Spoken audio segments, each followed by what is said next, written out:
Hi there, my name is Joy, and I'm here today with your sweet, precious baby, Duffy. Today's video, we're going to be talking about potty training, crate training, pad training, and the playpen. I think it is going to be crucial for the lifestyle that you have there in Chicago and you live in a condo. I think it's going to be crucial that you do invest in a playpen. Now this playpen, I purchased this one from PetSmart. The reason that I like this style is because the slat's going up and down instead of crisscross. The puppies, when they get a little older, are not able to climb out. Now this one, I only have 6 panels, but there are 2 other panels that go to this, so I can actually expand this. I can expand this playpen to make it an 8 panel, like an octagon. Right now, I have it fairly small because of the training that I'm doing with Duffy. Okay, so that's what I want to talk to you about. Go ahead and think about and invest in the playpen that you believe is going to be more suitable for your home. And then what you're going to do for the pad training, and really just to keep him out of mischief and out of trouble, I put a little blanket in there, and this is his blanket from home. So I put the blanket in here. The reason for the blanket is I want him to realize that this is a blanket for him to lay on, that this is a blanket for him to scratch on if he wants to. I want him to do that type of stuff on here instead of the potty pad. Now, also, you're going to want to have a lot of things in there for him, so you have some little toys in there for him. Have a hoof in there for him, something to chew on. All right, and then the pads that I use, they are just your standard, nothing fancy pads. I do find that if I wet the floor down, my floor is tile. I find if I wet the floor down just slightly that they seem to stick a little bit more. Then I take this product, this is Nature's Miracle. It's housebreaking potty training spray, and I'm actually going to just spray the center of the pad. And then I put the pad into the playpen. Now the reason that I'm doing this and I'm keeping it so small, you see there's very little room for him to have an accident. He's got his blanket, his toys, his chews on one side. He's got his potty pad on the other side. There's really very little space for him to have a potty accident. And that's how I did for the first 2 weeks. And he's doing really good to go to his pad and go potty. Before I put him in there, like first thing in the morning, I take him out of his crate. I say, come on, let's go potty. I put him in his pad. I put him in his playpen on his pad. And then I say, go potty. And I usually have to step out of the way. If I don't step out of the way and away from where he can see me, then he just kind of stands there and cries for me to pick him up. So we're going to try it. Okay. All right. Go potty.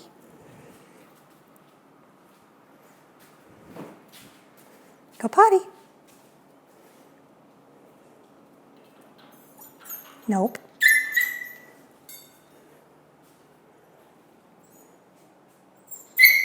Go potty. As you can see, he is rather vocal. He does settle down after a few minutes. If I was in my house, I would actually step out of the room so he wouldn't even be able to see me. Go potty, Duffy.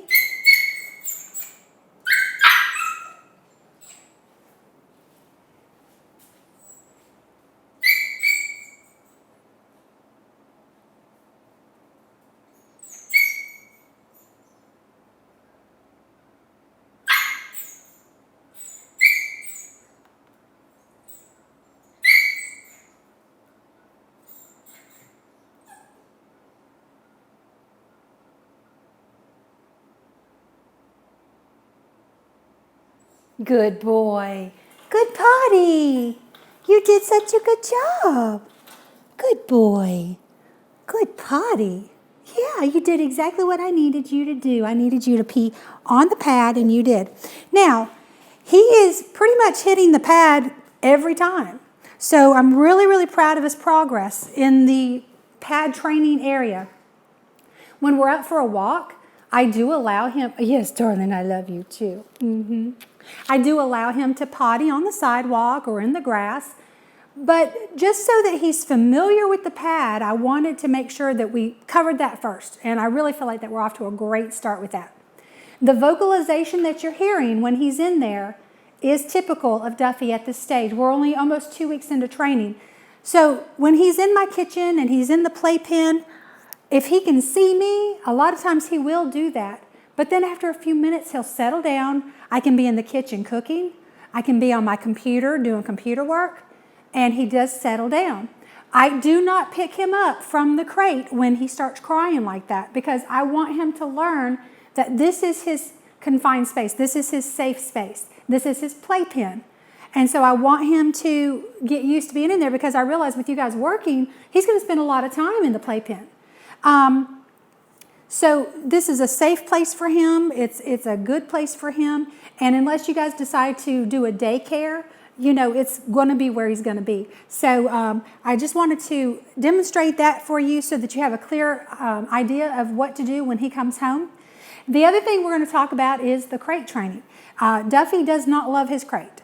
He does not love his crate at all. The first week he was vocal all night long. So he literally would cry off and on for the entire 6 or 7 hours. This past week has been better. He would wake up every once in a while and cry. Now, I know he doesn't need to go potty, and I know he's safe, so I let him stay in there and cry it out. But I realize that you guys living in a townhouse, you have neighbors, this could be difficult. So I'm really hoping that we have him broke from this before he comes home. I'm just trying to be very, very upfront and honest with you and let you know what we're dealing with. Like I said, we are 2 weeks into training, so we still have a little over 2 weeks to go. And I feel confident that Duffy can get it. But I'm going to keep you posted. So going back to the crate part of this, when Duffy's in my house, the whole of my house just hanging out with me, I have him drag the leash around with him. So he's got his collar on and I've got his leash on. Now this is when he's just hanging out with me in the house. At this point, he can hold his potty for about an hour. Now when it's time for him, I know it's getting close to time for him to go potty, I either take him for a walk and let him potty outside, or I put him inside of his playpen. Anytime he goes in the playpen, I do take the leash off. When he's in his playpen, he can actually hold his potty for about 2 or 3 hours. When he's in his crate during the day, he can hold his potty for 2 or 3 hours. And right now, he's up to 8 hours in his crate at night. So some of the things that makes the crate training a little bit better for Duffy, when it's time to go into the crate at night, I cut his water off 3 to 4 hours before bed. And that's after controlling his water all day. So during the day, I'm only letting him have water about every 2 hours. And then I stop the water altogether 3 to 4 hours before bed. I make sure I keep him awake and we play and keep him alert as I can, even if that means just sitting on the couch watching TV, playing with his paws. Just try to keep him awake, keep him stimulated, prevent him from getting a cat nap. And so then I take him outside to go for that last potty right before we go into the crate at night. Maybe go for a nice walk. I want to make sure I see him go potty. Once I know that these things have been taken care of, I can safely put him in his crate, and I know he can hold his potty for 8 hours. I know he doesn't love it, but I know he can hold his potty for at least 8 hours. So take the leash off. I put him in with a Snuggle Puppy. These are available through our boutique. They have a little opening underneath here where you can put like a little heartbeat. I do use the heartbeat with him. It makes him feel like that he's got a puppy in there with him. And I put his, you love your puppy, don't you, darling? I put his puppy into his crate, and then I put a hoof in there. The hoof, I put just a little bit of peanut butter inside there. Gives him something to do when I first put him in, so he doesn't just focus on being away from me. That's why he's vocal, because he's a very social puppy. He loves, loves, loves to be with people. And whenever he can't be with people, it makes him want to cry. Say, but we're working on it. Mom and Dad, we're working on it. Give him lots of kisses before he goes in. And into the crate he goes. Now, the room he sleeps in my house is a small, quiet, dark room. There's no windows, so I turn the lights off. It's completely dark in there. Often I will cover the crate with a towel. I turn on a white noise machine. It's a soothing ocean wave sound. And I feel like that this drowns out any outside noises. and helps him have a more peaceful night's sleep. He's doing really, really good right now in his crate. As I said, he does tend to be vocal throughout the night.